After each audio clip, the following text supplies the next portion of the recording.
And for us, it serves as a very good example because it has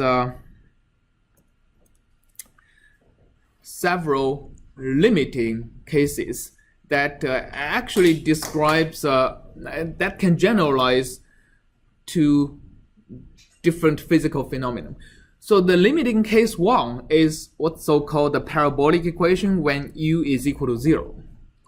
So when u is equal to 0, the equation gets simplified to, let's see, let me change the color, to partial w, partial t, equal to kappa times the second derivative of x. If you go back to the MATLAB demo, that just corresponds to a case where I have 0u and some non-zero diffusion coefficient, right? So if you draw any initial condition, what you see is there is no advection. It's just that the solution gets smoother and smoother by the action of the diffusion, right? So that's an example of the parabolic equation. So why do we call it parabolic? There is always this question: what's the relationship between this particular equation and a parabola? Well, the relation is actually, that relation is actually one of the subjects that are taught in analytical PDEs in my math undergrad. It's actually very convoluted, and I do not want to repeat it over here. But what I want to repeat is not the relation between this and the parabola, but the characteristics of a parabolic equation. So the characteristics is actually very simple. For parabolic equation, is probably the simplest. It's the character is the following.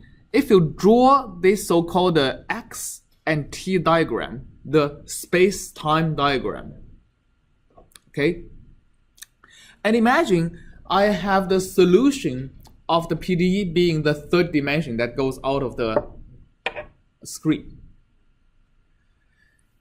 The question being asked to analyze the characteristic of a parabolic equation is that if my initial condition is only non-zero at just one point, or if I make a perturbation, more generally, if I make a perturbation to the solution at one particular point, which part of the solution is changed?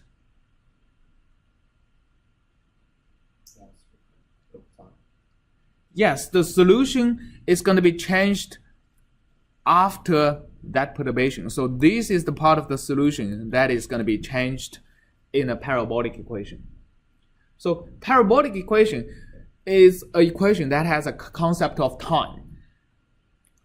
So if you do something, it's going to change everything that happens afterwards, but not before it, right? So that's actually coincides with our concept of time, and this is why we actually usually denote this independent variable with t to distinguish it from any other variable which we describe as x in a parabolic equation. And that's not always the case in partial differential equations. As you move to, for example, elliptic equations, you're going to see that we actually get rid of the concept of time. We describe all the independent variables as x1, x2, etc. Right? So parabolic equation basically is an equation that has one special independent variable we call time.